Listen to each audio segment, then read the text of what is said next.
India ने आज अग्नि 5 मिसाइल का टेस्ट किया है। किसी भी वक्त ये पाकिस्तान पर अटैक कर सकते हैं। बेशक उनके चाइना के साथ ताल्लुकात बेहतर हो गए, लेकिन उन्होंने पाकिस्तान को नहीं छोड़ना कि पाकिस्तान को हम छोड़ देंगे, उन्हें टारगेट करना ही करना है। अग्नि 5 का तजर्बा कर लिया है। ये मिसाइल 2 टन वॉरहेड के साथ 5000 किलोमीटर और कम वजन के वॉरहेड के साथ 8000 किलोमीटर तक मार कर सकता है।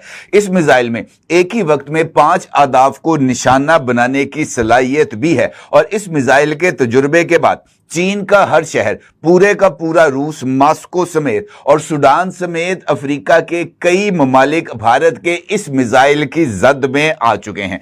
इंडिया बेसिकली पाकिस्तान के कई शहरों को टारगेट करना चाहता है, यानी कराची, लाहौर और इस्लामाबाद। ये 3 मेन जगह है जिनको वो टारगेट करना चाहता है। इंडिया जो है वो न्यूक्लियर हमले जो है वो करने और रीजनल डेटरेंस से अब सिर्फ और सिर्फ इंडिया इस रीजन के अंदर पाकिस्तान या चीन तक अपनी डेटरेंस को बढ़ाने से बढ़ता हुआ उसके जो वॉर ऑब्जेक्टिव्स हैं वो खतरनाक तरीन हदों को छूते हुए हमें अनफॉर्चुनेट सी बात है लेकिन नजर आ रहे हैं।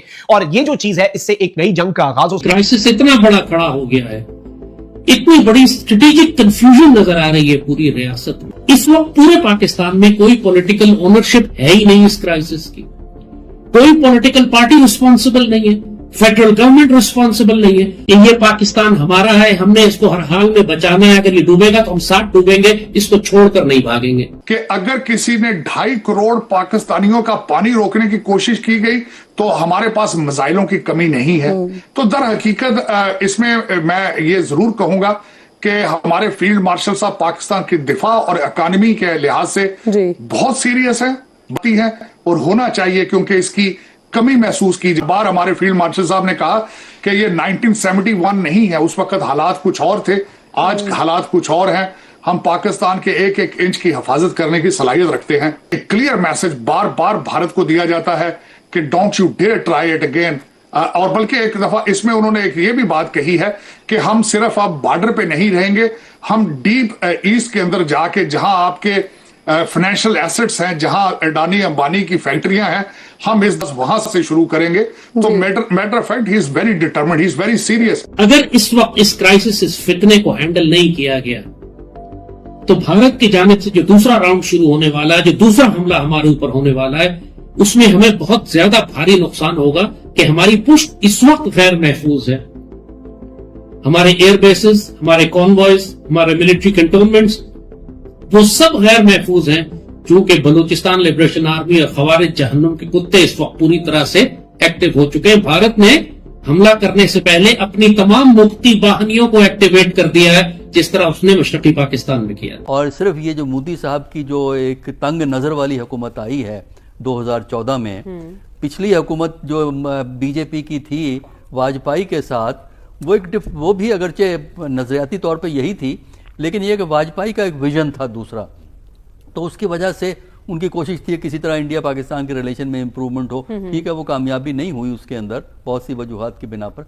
लेकिन ये हुकूमत जो है ना आरएसएस से इतनी ज़्यादा डोमिनेट हो रही है कि मसलन मोदी साहब ने आखिर में जो नारे लगवाए हैं, वंदे मातरम का नारा लगाया, जो कि आमतौर पे नेशनल स्लोगन के तौर पे नहीं इस्तेमाल होता था मोदी साहब के आने से पहले, और ये मोदी साहब के आने के बाद हुआ है। तो लिहाजा वो इंडस वाटर ट्रीटी को करना चाहते हैं। पाकिस्तान की तरफ से जारी किए जाने वाले यके बाद दीगरे 2 नॉटम्स की, जो कि अग्नि 5 मिसाइल के तजुर्बे के फौरी बाद पाकिस्तान की तरफ से जारी किए गए हैं और पाकिस्तान ने 2 मुख्तलिफ रेंजेस के अंदर अपनी फिजाई हदूद को बंद किया है। 22 अगस्त के लिए चंद घंटों के लिए वस्ती रीजन, जबकि 20 से 26 अगस्त के लिए सदरन रीजन्स की फिजाई हदूद बंद रहेगी। तो इसका मतलब यह है कि पाकिस्तान भारत के मुकाबले में कम से कम 2 मिसाइल टेस्ट करने जा रहा है। जय हिंद दोस्तों, नमस्कार दोस्तों। इस समय भारत ने अपनी मिसाइल टेस्टिंग की संख्या बढ़ा दी है। भारत कभी किसी मिसाइल की टेस्टिंग करता है तो कभी किसी मिसाइल की टेस्टिंग करता है। भारत के मिसाइल परीक्षण देखकर पाकिस्तान में मातम का माहौल है। पाकिस्तानी कह रहे हैं कि भारत इतने मिसाइलों के परीक्षण हमारे लिए कर रहा है। भारत पाकिस्तान से जंग के लिए तैयारी कर रहा है और इस अगली जंग में पाकिस्तान पाकिस्तान का और भी बुरा हाल होने वाला है। पाकिस्तानी कह रहे हैं कि भारत ने अपनी मिसाइल और मिसाइल डिफेंस सिस्टम इतने ताकतवर बना दिए हैं कि हम भारत का मुकाबला नहीं कर सकते हैं। पाकिस्तान तो केवल चाइनीज डिफेंस सिस्टम पर निर्भर करता है। दोस्तों, भिखारी पाकिस्तान को पहले अपनी आवाम के लिए आटा और चीनी का बंदोबस्त करना चाहिए, क्योंकि पाकिस्तान में इस समय चीनी 300 के ऊपर जा चुकी है। आटा दाल इतने महंगे हैं कि आम आदमी की पहुंच से दूर जा चुके हैं। आवाम भूखी मर रही है और पाकिस्तानी सेना भारत से मुकाबले के लिए हथियार चाइना से खरीद रही है। पाकिस्तानी सेना पाक का सारा बजट खा जाती है, सेना मजे ले रही है और पाकिस्तानी जाहिल आवाम महंगाई के तले पीस रही है। दोस्तों, इस पर आपकी क्या राय है, कमेंट करके जरूर बताएं। तो लिहाजा आज जो इन्होंने टेस्ट किया वो अवाम ने वहां पर खड़े होकर देखा है फिजा के अंदर, और इस वक्त भारत के अंदर आप अंदाजा करें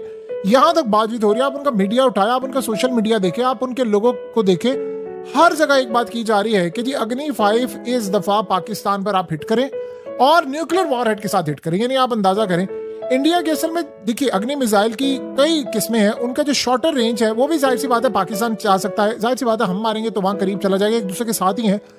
लेकिन जो अग्नि 5 है ये असल में बड़ी लंबी रेंज रखता है, फ्लेक्सिबिलिटी है। सो लिहाजा ये इंडिया की किसी साइड से भी टारगेट कर सकते हैं, जरूरी नहीं है कि बॉर्डर की साइड चेक करें, लेकिन 3 मेन उन्होंने शहर इस वक्त निशाने पर रखने हैं इस दफा, ये याद रखिएगा। भारत अखंड भारत की बात कर रहा है, वो हिंदू राष्ट्र की बात कर रहा है, तो पाकिस्तान की मुसलमान फौज पर क्या पाबंदी है? क्यों शर्माती है ये कहते हुए कि अल्लाह ने हमको गज़वा हिंद की फौज बनाया है कि जो गज़वा हिंद भी लड़ेगी और जहन्नुम के कुत्तों खवारिज के खिलाफ भी। सबसे ताकतवर बयानिया पाकिस्तान आर्मी के पास ये है, और इस वेपन को, इस स्ट्रेटेजिक नैरेटिव वेपन को आप डिप्लॉय नहीं कर रहे। पूरा इंडिया दहशतज़दा है कि पाकिस्तान आर्मी गज़वा हिंद करना चाहती है। तमाम जहन्नुम के कुत्ते जलील होते हैं कि पाकिस्तान आर्मी इनको खवारिज कहती है। लेकिन जो सबसे पावरफुल नैरेटिव है, जो हमारा सबसे स्ट्रेटेजिक वेपन है, उसको पाकिस्तान आर्मी डिप्लॉय नहीं करना चाह रही। अब ये हैं वो रीजंस जिनकी वजह से 20 साल से हम मार खा रहे हैं, शहादतें दे रहे हैं, कुर्बानियां दे रहे हैं, और ये फितना खत्म होने का नाम नहीं लेता। हमने बीएलए का नाम ही रखा है फितना हिंदुस्तान, तो फिर हिंदुस्तान को जवाब हिंदुस्तान के अंदर क्यों नहीं दिया जा रहा? मायूसी फैलाई जा रही है, और प्रैक्टिकली ऑन ग्राउंड सिचुएशन ये है कि पाकिस्तान के 60 से 70% इलाके ऐसे हैं जो पाकिस्तान की लॉ एनफोर्समेंट एजेंसीज के लिए भी, पुलिस और एफसी के लिए भी प्रैक्टिकली नो गो एरिया बनते जा रहे हैं। अगर वो छुट्टी पे या खाली हाथ या फैमिली के साथ उन इलाकों से गुजरने की कोशिश करें, तो ये एक कैटेस्ट्रॉफिक फेलियर है स्टेट का, स्टेट पॉलिसीज का। आज हम इसी पर बात करेंगे कि व्हाट वेंट रॉन्ग, और क्या वजह है कि अभी तक हमको इस जंग की कोई एंड स्टेट नजर नहीं आती। हमें यह नजर नहीं आ रहा कि इसकी टर्मिनेशन स्ट्रैटेजी क्या होगी। एक मुसलसल जंग है, एक मुसलसल कत्लेआम है, एक मुसलसल दहशतगर्दी है, लेकिन पूरी रियासत को समझ ही नहीं आ रहा कि इस फितने का मुकाबला कैसे करना। यह हिस्टोरिकल फैक्ट है कि जब भारत के अंदर सिख मज़ामत भड़कती है और कश्मीरी तहरीक आजादी भड़कती है, तो पाकिस्तान में दहशतगर्दी कम हो जाती है। तो हमें किस बात ने रोका हुआ है? अब जबकि जंगें शुरू हो चुकी हैं दोनों मुल्कों के दरमियान, तो अभी तक हमने सिख तहरीक आजादी को पूरी तरह भड़का कर उस तरह का आतिशफिशां क्यों नहीं बना दिया जैसे उन्होंने बलूचिस्तान या खैबर के अंदर हमारे खिलाफ बनाया? अब तक कश्मीर की तहरीक आजादी भड़क कर एक और आतिशफिशां क्यों नहीं बन गए? अब तक हमने नॉर्थ ईस्ट में 7 सिस्टर स्टेट्स और नक्सलाइट्स में मिलकर पूरे भारत को आग क्यों नहीं लगा दी?